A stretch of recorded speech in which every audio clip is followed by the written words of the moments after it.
एकमात्र नाम का सहारा ले लो, निरंतर नाम जप करो।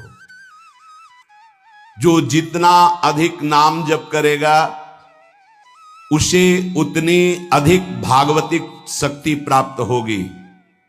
ध्यान दीजिए, जो जितना अधिक नाम जप करेगा उसे उतनी ही अधिक भागवतिक शक्ति प्राप्त होगी। जितनी अधिक भागवतिक शक्ति प्राप्त होगी उतने अधिक निर्विकार होते जाओगे। बहुत पॉइंट की बात है। सब कहते हैं हमें ये विकार ये विकार, ये रोने की घिघियाने की जरूरत नहीं है, ताकतवर बनने की जरूरत है। ताकत है भगवान नाम जप। फिर सुनो, जो जितना अधिक नाम जप करेगा उसे उतनी अधिक भागवतिक शक्ति प्राप्त होगी। जिसकी जितनी अधिक भागवतिक आध्यात्मिक शक्ति जागृत होगी उतना ही वो निर्विकार होगा। जिस व्यक्ति को गुरुदेव ने जो मंत्र जो नाम दिया है उस एक मंत्र एक नाम को बहुत काल तक जप का अभ्यास बनाओ। ये बहुत कठिन बात है। कल भी शाम के कह रहे थे कि एकांत में किसी एक मंत्र पे रखना, इसकी चाल है, पकड़ी गई चाल। जब मंत्र में लगे तब पद की बात कर रहा है, पद चलाओ। जब पद में लगे तो नाम की बात कर रहा है, नाम चलाओ। जब नाम में लग गए तो कहता मंत्र चलाओ। इसकी बात मत सुनो। एक जगह पकड़ लिया, अब नाम चल पड़ा। अपने लोगों का जैसे अब नाम चल पड़ा तो पवित्र है अपवित्र है मंत्र में नहीं पहुंचेंगे, सीधे नाम में लगे हुए हैं। अब अचानक मंत्र चलने लगा, अब मंत्र पे पूरी एकाग्रता हो गई। पद चलने लगा तो पद पे पूरी एक भाग, तू कहां भागेगा, आना पड़ेगा इसी घेरे में। मंत्र चल रहा है, वो श्रद्धा कर रहा है, इस समय पद गाओ, इस समय पद में चलो। बार बार विक्षेप बिल्कुल नहीं सुनना, बार बार मंत्र। क्योंकि जब पद में जाओगे तो वहां भी नहीं टिकेगा, वो कोई प्रपंच सामने खड़ा कर देगा। इसको सुनो, इसको देखो, इसका चिंतन करो।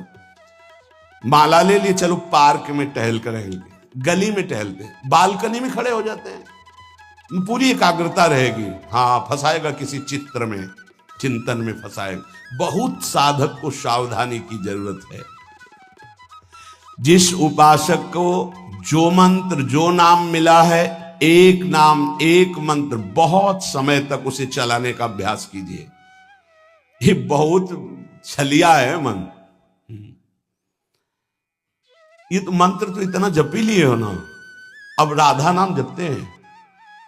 हाँ, बात तो सही तुम्हारी। चलो राधा राधा राधा राधा राधा शुरू किया, अब वो और जगह ले जाएगा। इसका मतलब इसकी सलाह सत से सत, पहले सत से सत और फिर सत से असत में ले जाएगी। इसका मतलब जहां में लग गए वहां में लगना चाहिए, इसकी सलाह नहीं माननी चाहिए। ये बहुत सलाहें देता है, सलाह देना इसकी स्वभाव प्रवृत्ति, संकल्प विकल्प, इसी को रोकना है। उपासक पकड़ पाओ तो बहुत लाभ प्राप्त होगा। सब इस समय हमें ये नहीं देखना कि मानसिक से कितना लाभ है, उपांशु से कितना, ये सब बातें मत देखो।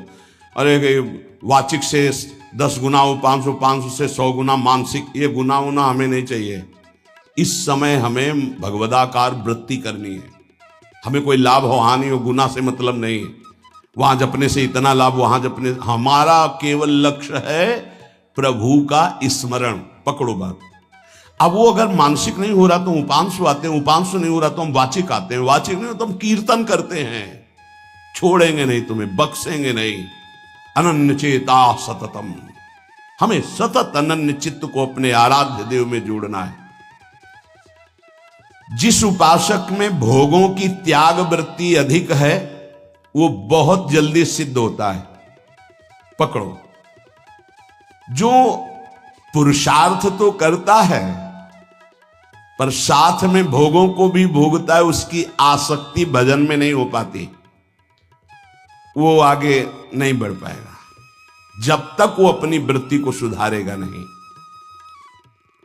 जो तत्व ज्ञान प्राप्त करना चाहता है या प्रेम प्राप्त करना चाहता है, उसको चाहिए कि सदगुरु की अधीनता स्वीकार कर ले, क्योंकि बिना सदगुरु की अधीनता के उसे परिपक्व अवस्था प्राप्त नहीं होगी। जो सदगुरु बतावे नियम दे, उनका अक्षरशः पालन करे। जब सदगुरु की कृपा से अधिक जप होने लगता है तो शरीर के परमाणु नामाकार मंत्राकार हो जाते हैं। जैसे आपको सत्संग में याद हो बताया कि पूज्य बाबा श्रीधर जी के जब चरण चापने 8 बजे रात्रि के जाते थे तो चरण स्पर्श करते ही ऐसा लगता मशीन फिट हो गई हृदय में, मंत्र ऐसे चलने लगता। तो अधिक समय बाबा की समीपता में बिताने की कोशिश करते, पर वो जब एकदम भाव में